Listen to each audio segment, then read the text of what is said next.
Un encuentro con su palabra, porque secase la hierba, marchitase la flor, mas la palabra de Dios permanece para siempre.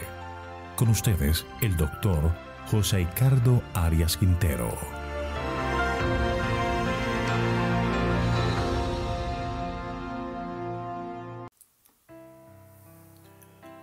Hoy vamos a estudiar Mateo capítulo 12. Los discípulos arrancan espigas en sábado.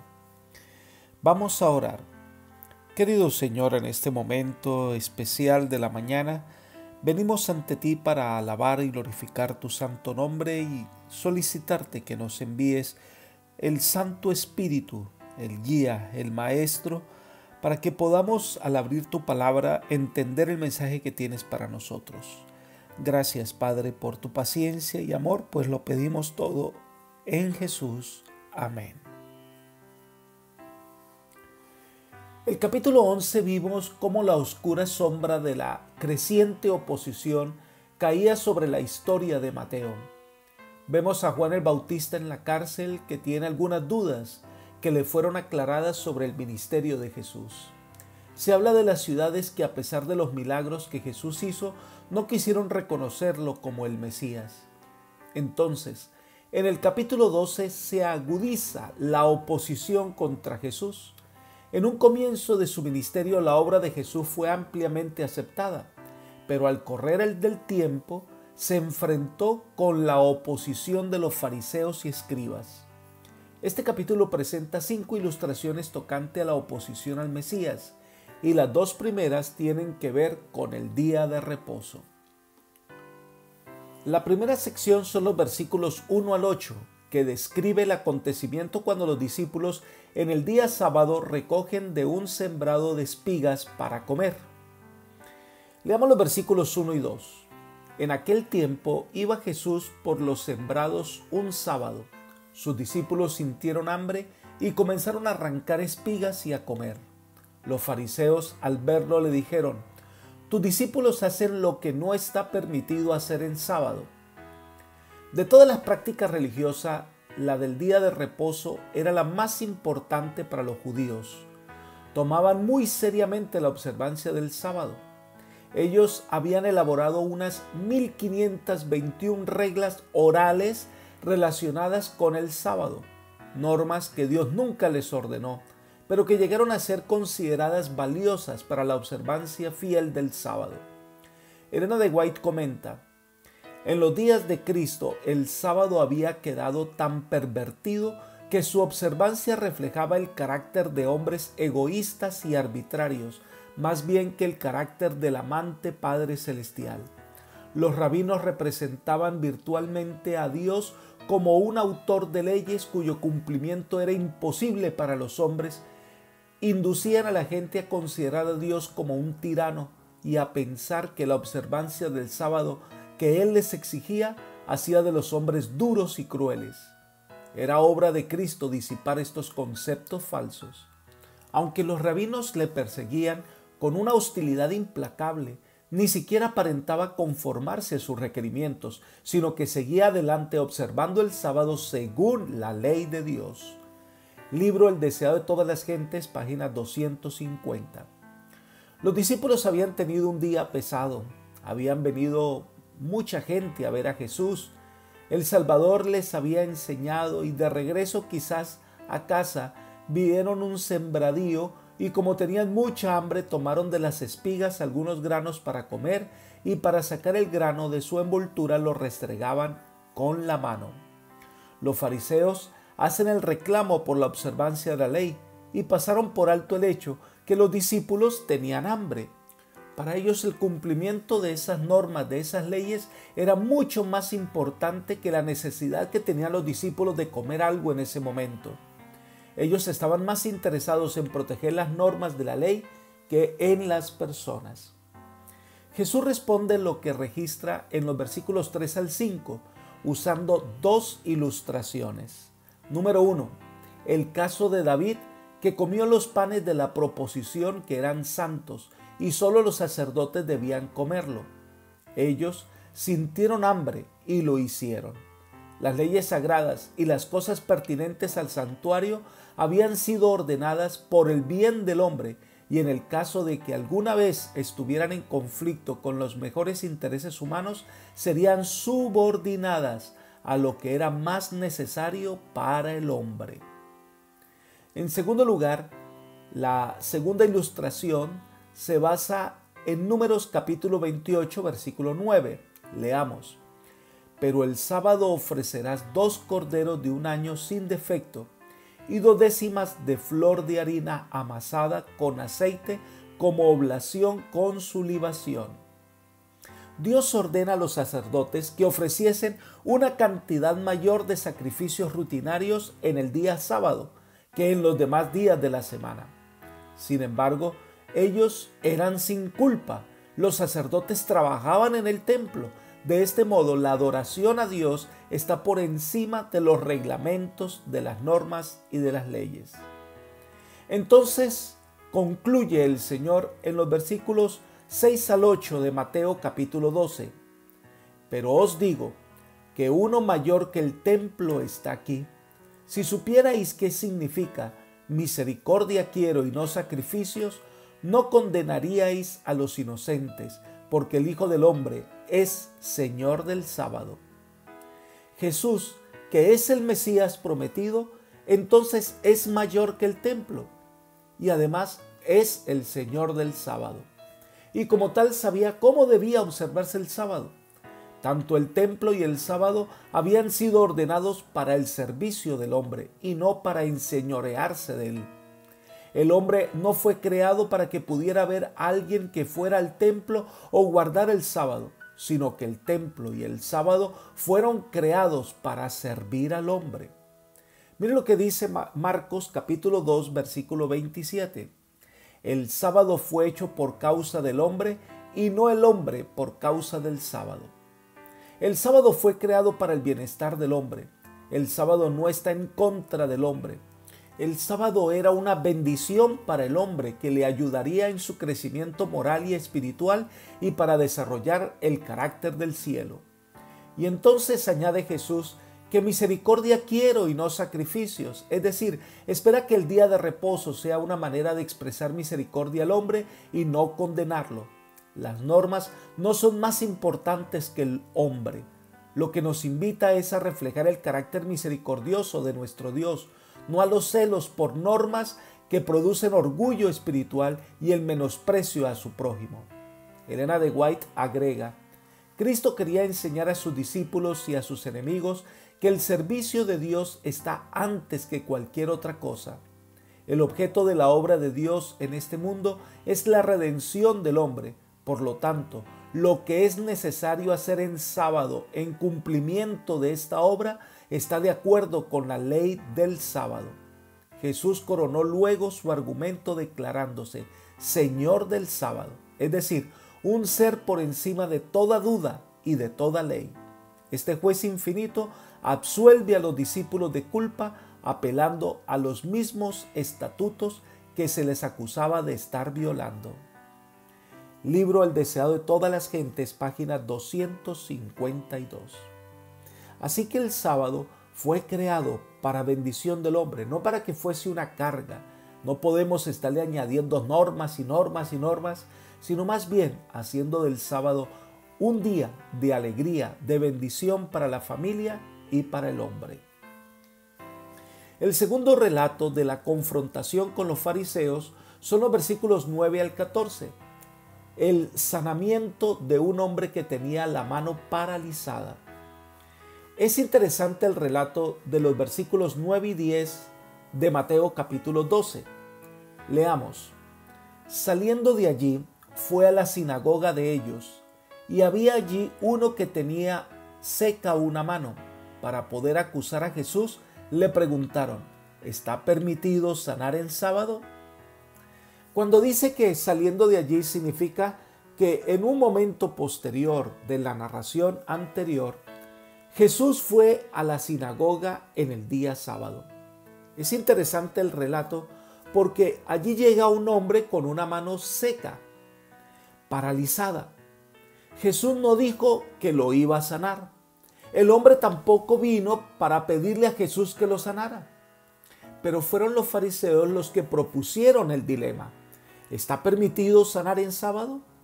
No estaban interesados en que el hombre fuera sanado, sino en las normas que prohíben hacer trabajo en sábado, y sanar a un enfermo es trabajar, por tanto es violar la ley. Jesús entonces lo lleva a las mismas leyes establecidas por Dios. En los versículos 11 y 12 dice que si una oveja cae en sábado en un hoyo, pues las personas le van a rescatar. Está permitido en la ley que una oveja sí podía ser rescatada. Entonces, una oveja sí, pero un hombre no. Ahora, ¿qué vale más? ¿Una oveja o un hombre? Pero los fariseos no respondieron. Leamos el versículo 12. Por consiguiente, está permitido hacer el bien en sábado. El sábado fue creado para beneficio del hombre. Si rescatamos a una oveja en sábado y los fariseos lo permitían porque la muerte de la oveja representaría pérdida económica, ¿entonces es más valiosa la oveja que el hombre? No, la religión falsa degrada al hombre. Miren el siguiente comentario. Esto ilustra el resultado de todas las religiones falsas. Tienen su origen en el deseo del hombre de exaltarse por encima de Dios, pero llegan a degradar al hombre por debajo del nivel de los brutos. Toda religión que combate la soberanía de Dios defrauda al hombre de la gloria que le fue concedida en la creación y que ha de serle devuelta en Cristo. Toda religión falsa enseña a sus adeptos a descuidar los menesteres, sufrimientos y derechos de los hombres.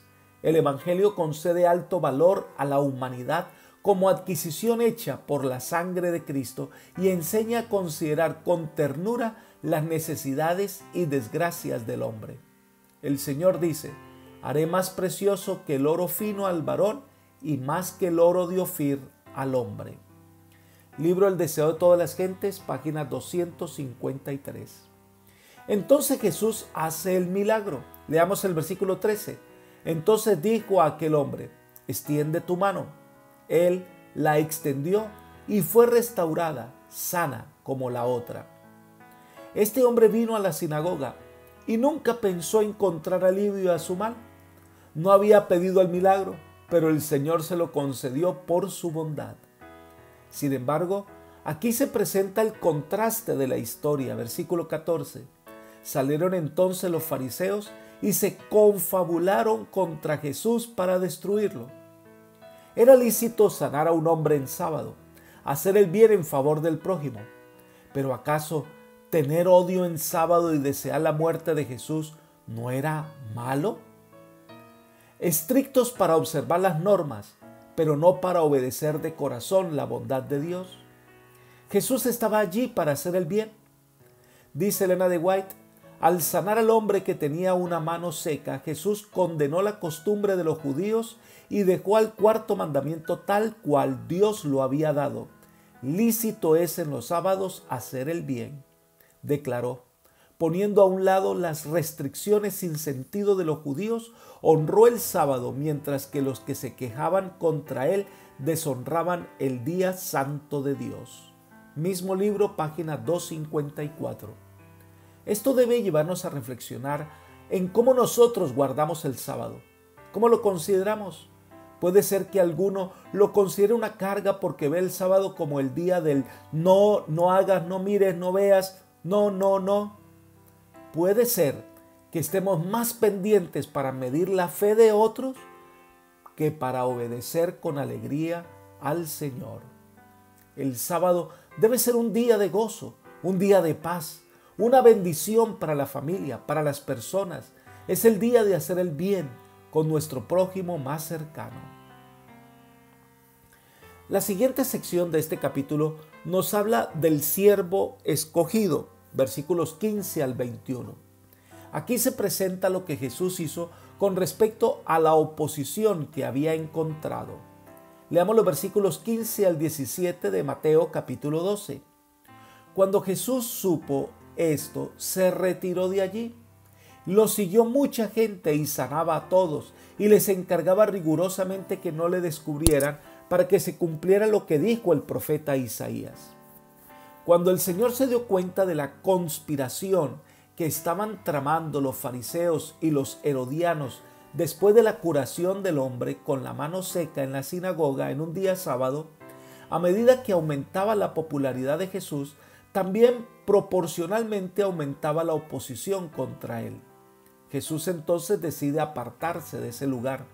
No iba a dejar que su obra fuese estorbada. Se dedicó a atender a las personas y sanarles, y les mandaba que no le dijesen a nadie. Y Mateo dice que esa actitud de Jesús cumple las profecías de Isaías. Y entonces cita a Isaías capítulo 42 versículos 1 al 4. Leamos. Este es mi siervo, yo le sostendré, mi escogido, en quien mi alma tiene contentamiento. He puesto sobre él mi espíritu. Él traerá justicia a las naciones. No gritará, no alzará su voz, ni la hará oír en las calles. No quebrará la caña cascada, ni apagará el pábilo que se extingue. Por medio de la verdad traerá la justicia. No se cansará ni desmayará hasta que establezca en la tierra la justicia. Las costas esperan su ley. Mateo presenta al Señor Jesús como el cumplimiento de las profecías del Antiguo Testamento tocante al Rey de Israel que habría de servir y habría de venir para salvar. El Señor no necesitaba que nadie hable o divulgara sus hechos, porque es claro que lo que hace Jesús es a la vista de todos. Su ministerio habla por sí sola, su obra de salvación es clara, y las personas podían decir: fue sanado aquel ciego, fue sanado aquel cojo, fue sanado aquel hombre que estaba enfermo. Es decir, la obra del Señor era lo suficientemente clara para todas las personas.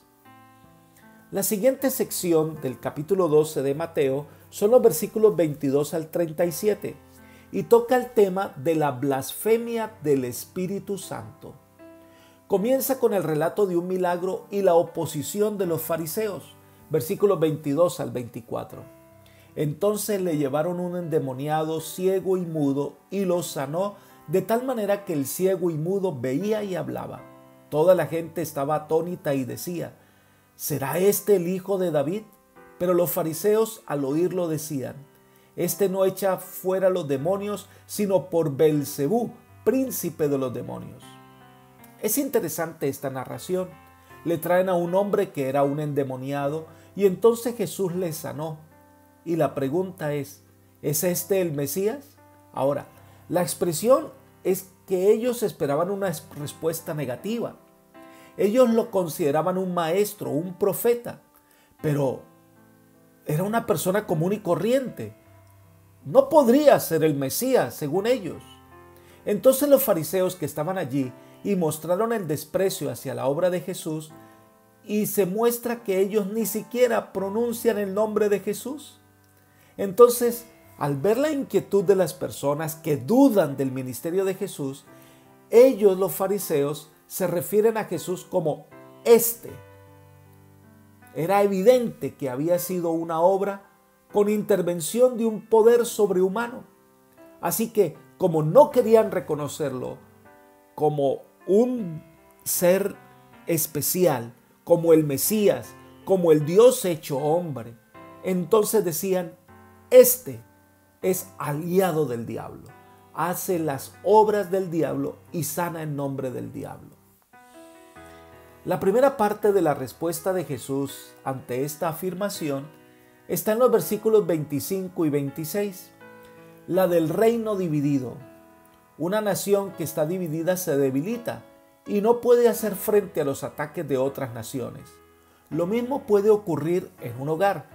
Satanás estaba empeñado en combatir a Jesús hasta la muerte. Sería ilógico pensar que Satanás iba a trabajar contra sí mismo para afirmar al Cristo mesiánico. Esto era un absurdo. Y entonces les plantea un dilema. Versículo 27. Si yo echo fuera demonios por Belcebú, ¿por quién los echan vuestros hijos? Por tanto, ellos serán vuestros jueces. Los hijos de los fariseos afirmaban ser capaces de echar fuera demonios. Estos hijos de los fariseos eran los discípulos de los fariseos. Entonces, no era congruente acusar a Jesús de sacar fuera de demonios por el poder de Satanás, mientras sus hijos o discípulos lo hacían por el poder de Dios. Entonces, la esencia de lo que quiere enseñar está en el versículo 28. Pero si yo por el Espíritu de Dios echo fuera los demonios, ciertamente ha llegado a vosotros el reino de Dios. Después de colocarles en ese dilema, ahora indiscutiblemente deben llegar a la conclusión que en la realidad la obra de Jesús era bajo el poder de Dios. Y estos milagros dan evidencia de que Él era el Mesías. Entonces el reino de la gracia se ha establecido. Leamos los versículos 29 y 30. Pues, ¿cómo puede alguno entrar en la casa del hombre fuerte y saquear sus bienes si primero no lo ata? Entonces podrá saquear su casa. El que no está conmigo está contra mí. El que conmigo no recoge, desparrama. Lo que está haciendo Jesús es entrar en el terreno de Satanás.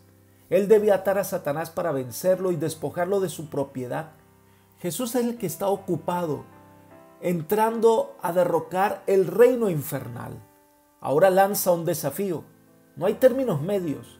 Se identifican con el Señor o se apartan de Él. No hay territorio neutral en esta guerra espiritual. Todos o son leales o son traidores. El que se niega a seguir a Jesús daña la obra de Cristo. El simplemente de no colocarlos bajo la dirección divina nos ubica en el marco del enemigo de las almas. Miren el siguiente comentario. El alma que se entrega a Cristo llega a ser una fortaleza suya que Él sostiene en un mundo en rebelión y no quiere que otra autoridad sea conocida en ella sino la suya. Un alma así guardada en posesión por los agentes celestiales es inexpugnable para los asaltos de Satanás. Pero a menos que nos entreguemos al dominio de Cristo, seremos dominados por el maligno. Debemos estar inevitablemente bajo el dominio del uno o del otro, de los dos grandes poderes que están contendiendo por la supremacía del mundo. No es necesario que elijamos deliberadamente el servicio del reino de las tinieblas para pasar bajo su dominio. Basta que descuidemos de aliarnos con el reino de la luz. Si no cooperamos con los agentes celestiales, Satanás se posesionará de nuestro corazón y hará de él su morada. La única defensa contra el mal consiste en que Cristo more en el corazón por la fe en su justicia. Libro El deseo de todas las gentes, página 291. Entonces, en los versículos 31 y 32 presenta lo que es el pecado imperdonable, que es la blasfemia contra el Espíritu Santo. Ahora, ¿es técnicamente posible que una persona hable en contra de Jesús y después se arrepienta y pueda ser perdonado? Pero una persona bajo la influencia del Espíritu Santo no va a negar a Cristo, porque si lo hiciera, entonces estaría rechazando la obra del Espíritu Santo. Y el resultado es entonces una conciencia endurecida que no puede responder más a la obra del Espíritu Santo, quien conduce a la gente al arrepentimiento y a la confesión de los pecados. La blasfemia contra el Espíritu Santo, o sea, el pecado imperdonable, consiste en la resistencia progresiva a la verdad y culmina con la decisión final e irrevocable en contra de ella. Miren lo que dice Elena de White. Al rechazar a Cristo, el pueblo judío cometió el pecado imperdonable y desoyendo la invitación de la misericordia, podemos cometer el mismo error. Insultamos al príncipe de la vida y le avergonzamos delante de la sinagoga de Satanás y ante el universo celestial cuando nos negamos a escuchar a sus mensajeros, escuchando en su lugar a los agentes de Satanás que quisieran apartar de Cristo nuestra alma. Mientras uno hace esto, no puede hallar esperanza ni perdón y perderá finalmente todo deseo de reconciliarse con Dios. Este es el libro El deseo de todas las gentes, página 292. Al rechazar el testimonio del Espíritu Santo, pues no hay otro testimonio que el Señor pueda compartir. Por eso cometen el más grave error de su vida. Rechazar al Espíritu Santo es rechazar la voz de Dios, es cometer el pecado imperdonable. Bajo este concepto entonces viene la comparación del árbol y los frutos que aparece en los versículos 33 al 37. El árbol bueno siempre se reconocerá por su buen fruto y el árbol malo por sus malos frutos. No se puede esperar de un árbol malo buenos frutos. El carácter bueno se refleja en sus frutos buenos de justicia. El carácter malo produce cosas malas. Ahora, esta generación de víboras que se jactaban de ser hijos de Abraham, pues no hacían las obras de Abraham y por lo tanto se reflejaban que eran hijos de otro poder. Estaban dando frutos malos que reflejaban de dónde sacaban eso, de un corazón maligno. Por eso sus palabras reflejaban lo que había en sus corazones. Las palabras blasfemas de los fariseos no fueron pronunciadas por accidente, sino representaban lo que estaba en su corazón. Por eso, todos los seres humanos seremos juzgados por nuestras palabras, porque éstas reflejan lo que uno está pensando, lo que hay en el corazón. En el corazón se guarda el buen tesoro de la dirección del Espíritu Santo o el mal tesoro de las obras del diablo. Eso determina el resultado de nuestra vida. La siguiente sección tiene que ver que le piden a Jesús una señal para que ellos pudieran creer. Es el tema de los versículos 38 al 42. Si alguien lee este pasaje sin mirar el contexto, podría pensar que es una petición sincera. En el pasado hubo hombres de Dios que pidieron señales al Señor y el Señor se las concedió. Pero la realidad es que los fariseos están lejos de ser sinceros. El Señor había hecho milagros, los cojos andan, los ciegos ven, los sordos oyen.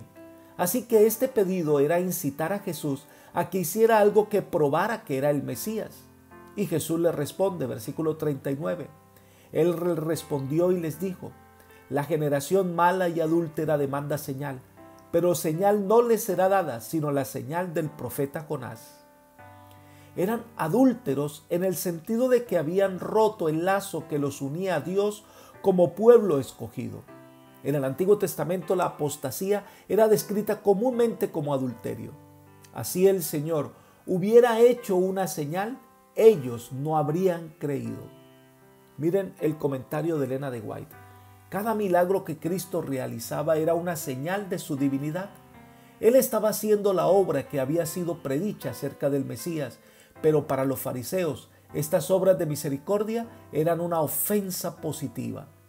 Los dirigentes judíos miraban con despiadada indiferencia el sufrimiento humano.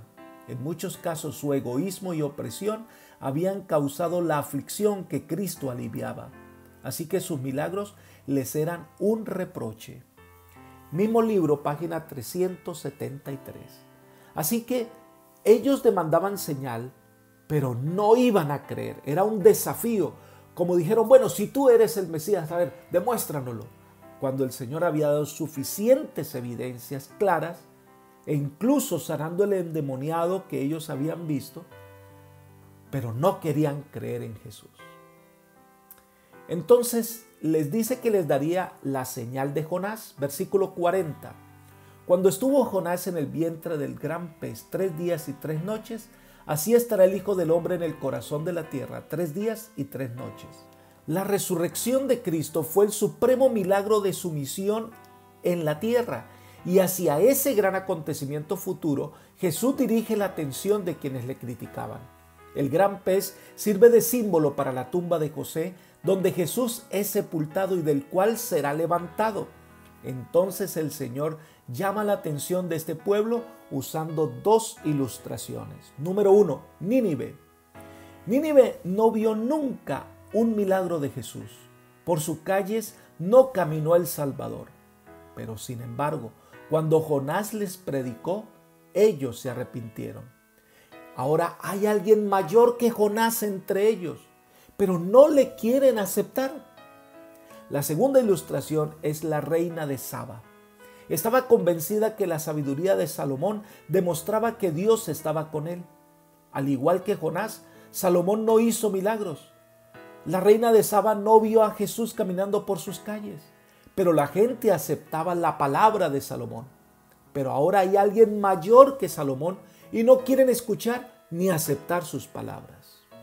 Es un completo rechazo a la obra que el Señor estaba haciendo. Estaban cometiendo el pecado imperdonable. La siguiente sección del capítulo 12 de Mateo son los versículos 43 al 45. Dice la narración: cuando el espíritu impuro sale del hombre, anda por lugares secos buscando reposo, pero no lo halla. Entonces dice: volveré a mi casa de donde salí. Cuando llega la halla desocupada, barrida y adornada. Entonces va y toma consigo otros 7 espíritus peores que él y entran y habitan allí. Y el estado final de aquel hombre viene a ser peor que el primero. Así también acontecerá a esta mala generación. Algunos comentadores llegan a la conclusión que este pasaje es una continuación acerca del tema del pecado imperdonable. Puede ser que la demanda de señal se haya cumplido al sanar a un hombre endemoniado, pero este no sigue llenando su vida de Cristo. Es como la enfermedad. Resulta que la recaída suele ser peor que la enfermedad original. Lo cierto es que el hombre que ha sido sanado debe recordar que el demonio puede volver, porque la vida del cristiano no consiste solamente en abstenerse de hacer el mal, sino en aplicar la mente y la vida a lo bueno con inteligencia y diligencia. El cristianismo no es una fuerza negativa, sino que es positiva y constructiva para el bien. No basta que los demonios salgan del corazón y de la mente. El Espíritu de Dios debe entrar en la vida y controlar el pensamiento y la conducta. Porque cuando dice que el demonio vuelve, pues está desocupada y entonces trae otros 7, y el número 7 es símbolo de plenitud. Quiere decir que tendrá control total de la vida del hombre y entonces su condición será peor. Así que lo que el Señor está diciendo es que aquellos que se convierten deben llenar su corazón de la influencia del Espíritu Santo, que Él sea el habitante para que cuando el demonio vuelva, la encuentre ocupada y no pueda ya hacer su obra sobre esta persona. Entonces, el capítulo 12 de Mateo termina con la visita que los hermanos y la madre de Jesús vinieran a hacerle, versículos 46 al 50. Recordemos que los hermanos de Jesús eran hijos de José de un matrimonio anterior porque según la Escritura era viudo. El asunto es que ellos vinieron por todos los comentarios que escuchaban de Jesús, la manera en que se había confrontado con los fariseos y los escribas, y por supuesto consideraron que estaba haciendo mal. Vinieron a persuadirlo a que dejara de hacer lo que estaba haciendo. Leamos los versículos 48 al 50. Respondiendo él al que le decía esto, dijo: ¿quién es mi madre y quiénes son mis hermanos? Y extendiendo su mano hacia sus discípulos dijo: estos son mi madre y mis hermanos, pues todo aquel que hace la voluntad de mi Padre que está en los cielos, ese es mi hermano, mi hermana y mi madre. Su familia no podía entender la misión que Cristo venía a hacer. No aceptaban fácilmente su ministerio. Fue una situación terrible. Pero Jesús no iba a permitir que una discusión con su familia le distrajera de su misión. Por lo tanto, responde que quien hace la voluntad de Dios se convierte en su familia cercana. Miren el comentario de Elena de White. Todos los que quisieran recibir a Cristo por la fe iban a estar unidos con Él por un vínculo más íntimo que el parentesco humano. Iba a ser uno con Él como Él era uno con el Padre.